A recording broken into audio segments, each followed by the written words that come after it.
Зөв сонголт подкаст тантай хамт. Сайн байцгаана уу манайхаа шинэ өдрийн мэнд. За өнөөдрийн дугаар таны сүнс таны soulmate-ийг сонгодог гэсэн сонирхолтой дугаар бэлдсэн байгаа. Өмнөх 20 дугаарт материалыг энэ ертөнцийн бидний махан бие сэтгэл зүрх хэрхэн айдас түгшүүртэй шархалж амьдарч байдгийг ярьсан байгаа. Энэ талаар ярихаас өөр аргагүй. Гэхдээ дан ганц махан бие сэтгэл зүрх материалыг ертөнцид ганц анхаарлаа төвлөрүүлээд амьдралыг харах өнцгөр хараад явах нь бол их дутмаг учраас энэ дугаараас эхлээд би хин бэ? Би яах гэж энэ ертөнцид төрсөн юм бэ? Миний төрсний зорилго юу юм бэ гэдгийг их сүнслэг талаас нь тайлбарлахаар болсон. За энийг бол universal spiritual wisdom гэж хэлдэг. За монголоор орчуулах юм бол оршихуйн сүнслэг бэлэг ухаан гэсэн үг. За энэ оршихуйн сүнслэг бэлэг ухаан маань энэ хорвоо дээрх сүнсний зорилго, сүнсний амьдралын хуулийг заадаг. За үүнийгээ бид нар мэдснээрээ харах өнцгөө тэлж жинхэнэ амьдралын утга учир аливаа юмсын уялдаа холбоог ойлгож мэдснээр хүссэн аж аргалтай амьдралаараа амьдарч чаддаг. Тэгвэл шашин бөө мөргөл байх ёстой гэвэл байх ёстой. Энэ нь тухайн үедээ учир шалтгааны үүднээс бий болж гарсан. Тухайн үедээ тухайн нийгэм хүн төрлөختөн үндэстэн аварж ирсэн одоо аварсаарч явж байгаа. Харин шашин бөө мөргөл нь бол бидний уламжлалыг үргэлжлүүлээд хадгалаад авч явахдаа голцоо чиглэдэг зүйл байдаг. Энэ нь яг хүмүүсийн бидний яг юу хайгаад байгаа бүхэн өгдөггүй. Асуусан асуулт болгонд нь хариулт өгч чаддгүй. Жишээ нь бид нар яагаад би энэ гэр бүл төрсөн юм бэ? Яагаад би ийм дээш доош болсон хамтын харилцаанд байгаад байгаа юм бэ? Яагаад би soulmate-тэйгээ уулзахгүй байгаа юм бэ? Хэрхэн би яаж өөрийгөө жинхэнэ хинбэ гэдгээ олж мэдэж зорилгоо олох юм бэ гэдэг дээрээ бид нар тэр болгон хариулт авч чаддгүй. Хүн болгон өөрийн сүнстэй. Энэ сүнс болгон өөрийн онцлогтой байдаг. Creator буюу оршихуй, дээд ухамсар биднийг бүтээхдээ бидний амьдрах амьдралыг маань аль хэдийн төрөхөөс өмнө зурчихсан байдаг. Бидний сүнс өөрийгөө хөгжүүлэх гэж, өөрийнхөө хийх ёстой даалгавраа гүйцэтгэх гэж энэ материалын ертөнцийн махан биед орж төрдөг. Бидний сүнс эцэг эхээ сонгодог. За жишээ нь нэгэн сүнс байлаа гэж бодъё л да, өөртөө итгэлгүй. Энэ сүнс энэ өөртөө итгэлгүй байдлаа урт дахь насныхаа амьдралаас аваад ирдэг. Урт дахь амьдралдаа энэ асуудлаа шийдэж чадаагүй учраас энэ сүнс маань өөрийг нь үл тоосон, өөрийг нь үл ошоосон эцэг эхийг сонгож төрдөг. Учир нь оршихуй энэ нөхцөл байдалд тэр сүнсийг тэр хүнийг оруулдаг. Тэр сүнсний гүнийн гүнд байгаа өөрийгөө үнэлдэггүй тэр шархыг чинь эцэг ихээр нь албаар өдөөлгөж гаргуулад тэр сүнсийг энэ асуудлаа энэ насныхаа амьдралдаа шийдэж өөрийгөө энэ тал дээрээ хөгжүүлэн дэвшихийг хүсэж байгаа учраас. Харин та үүнийг олж мэдээд үүн дээр ажиллаад өөрийгөө хөгжүүлээд явах нь энэ таны free will буюу таны сонголт байдаг. Хамтын амьдрал гэр бүл хань ижлээ сонгоход энэ мөн ялгаагүй. Бидний сүнс soulmate сонгодог. Бид баруун салгаагүй энэ миний заяаны хань зам дээр байна гэж сонгодог. Гэтэл тэр нь бүтлэхгүй болж хүссэн ад жаргалаа авч чадахгүй болоод ирэхээр та өөрийгөө хохирогч болгож хажууд хүнээ эсвэл өөрийгөө амьдралаа үзэн яддаг. Universe Creator биднийг бүтээсэн агуу бүтээгч таны сүнсэнд урдах амьдралынхаа алдааг зас хийж чадаагүй юмаа дуусгах хийх ажлаа хий. Өөрийгөө хөгжүүл гэж энэ боломжийг бидэнд өгдөг. Хэрв таны сүнс энэ насандаа хийх ёстой ажлаа хийхгүй өөрийгөө хөгжүүлэхгүй бол Дараагийн төрөлтөө яг адилхан асуудалтай өөр нэгэн эцэг эхийн гэр бүл төрж яг энэ асуудалтай хань ижилтэйгээ амьдардаг.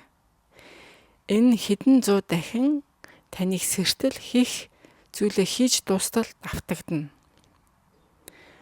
За таны сүнс дахин төрөх явцдаа хийх ёстой юм улам сайн хийгээд өөрийгөө хөгжүүлээд эцэст нь бүх юмаа хийж дууссаны дараа таны сүнс дараагийн шат болох дээд ухамсар буюу махан бие төрдгүй ухамсарт байдалтай шилжин ордог. Жишээ болгож нэгэн токсик гэр бүлийг ярил л да. Greater агуу бүтээгч маань энэ хоёр хүнийг таяр урд насандаа хийсэн үүлийн үрээ идлээ гэсэн үднэс биш те. Эсвэл нөгөө хажуудах токсик хүнээ засаж залруул, сайжруул гэдэг үднэс энэ хоёрыг энэ нэг гэрт оруулаагүй. Харин бодит байдлыг өөрсдийгөө анзаарч юмсын утга учир уялдаа холбоог олж би хин бэ? Би яах гэж төрсөн бэ? Энэ хүн хин бэ? Энэ хүн яах гэж төрсөн? Энэ хүн бид хоёр биеиндээ ямар учиртай юм бэ гэдгийг ухамсартайгаар олж харж энэ хоёр сүнс өгч байгаа боломж байдаг. Иймээс амьдралыг боломж гэж харж харах өнцгөө өөрчилж тэлэх хэрэгтэй.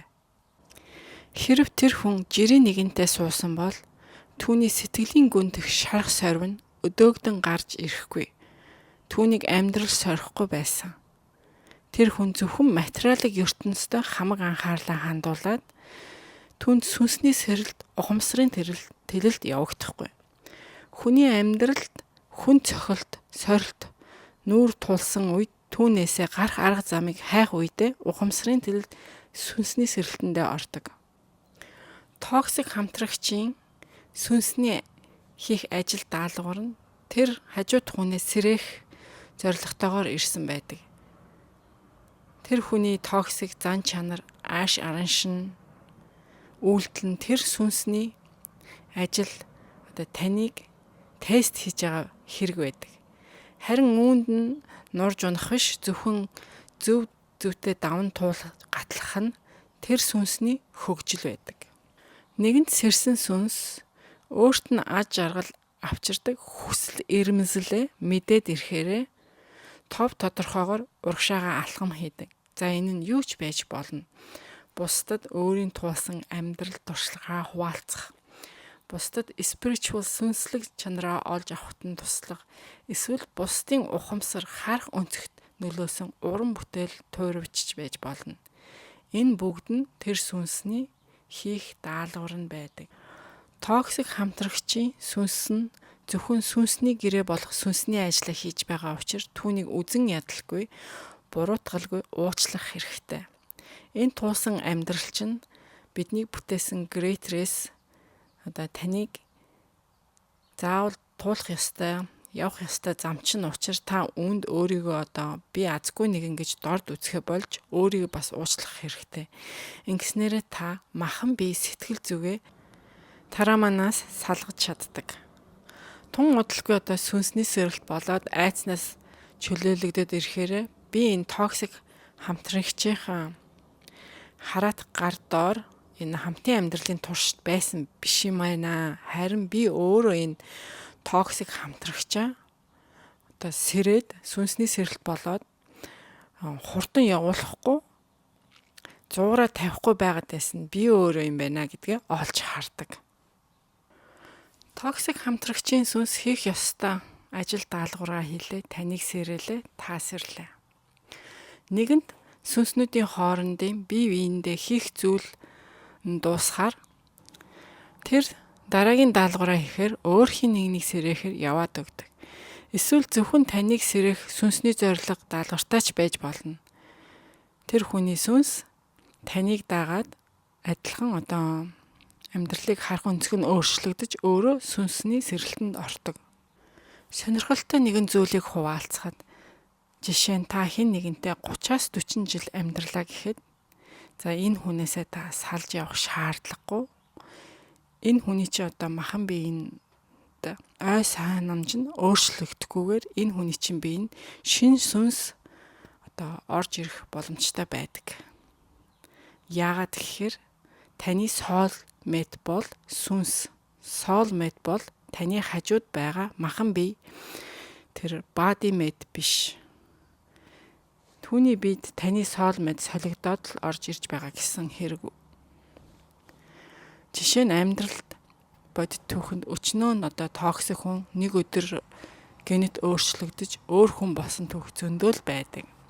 Шарын шашинд сүнс нь зайлсан байна гэдэг бөөм мөргөлд энэ хүнд тэрэн хар сүнс шүглсэн байна гэдэг нь үүний нэгэн гэрч.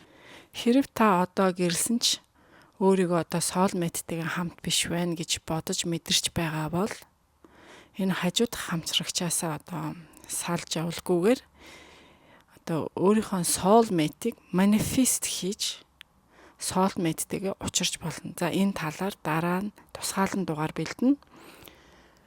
Бидний бүтээсэн бүтээгч Оршихуй Гретер Ван биднийг үргэлж хөгжихийг хүсэж байдаг. Хувийн хүний өсөлт нь 5 тухтаа сууж байгаад бий болдгоо. Хувьсэл хөдөлмөр дээр бий болдог. Жишээ нь бид нэр гоё сайхан биетэй булчинлаг болохын тулд гэртээ зурагт үзэж сууж байгаа л олж авдаггүй.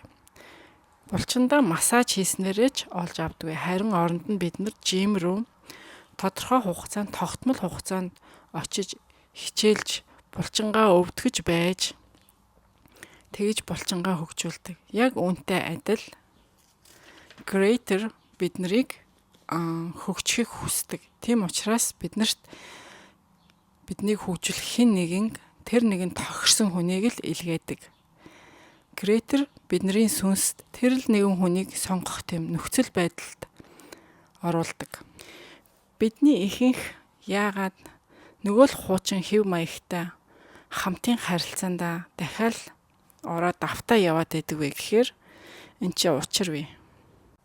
За жишээ болоход 4 жил үерхээс ч юм уу гэрлэж байгаа салсан хүнээ энэ амьдралын маань 4 жил шал дэмий үргэлжлээ. Цагийн гарлага байлаа. Энэ хүнтэй анхнаасаа уулзраагүй байх ёстой байсан юм гэж ярьдаг, боддог. Тэгвэл эн чинь энэ хуучин хамтын харилцаа шиг дахиад харилцаанд орох нэгэн шалтгаан болдог.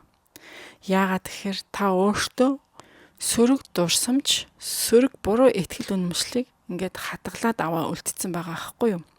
Тэгээд танаас сөрөг итгэл үнэмшлээс чинь болоод төдий чинээ сөрөг долгион энерги гаргана. Төдий чинээ та ийм сөрөг зан чанартай ийм сөрөг хүнээ амьдралдаа татан оруулдаг. Тэгвэл үүнээсээ яаж салах вэ? Spiritual wisdom буюу сүнслэг бэлэг ухаанд дараах 2 зүйлийг хийснээрээ та хуучин сөрөг амьдралаа давтахгүй гэдэг.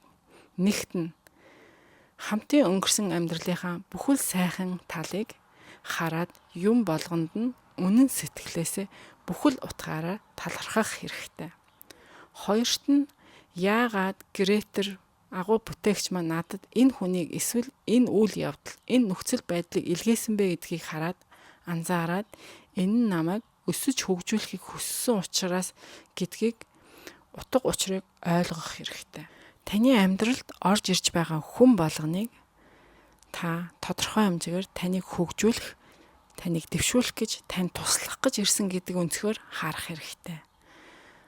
Токсик хамтрагч нь танд сайхан халуун дулаан үгээр биш, дуршлаг сургаалаар биш, харин хатуу чан үгээр зааж байгаа нь таныг 5 тухын бүсээсээ гарч өндгөн хальснаасаа гарахад чинь тусалдаг.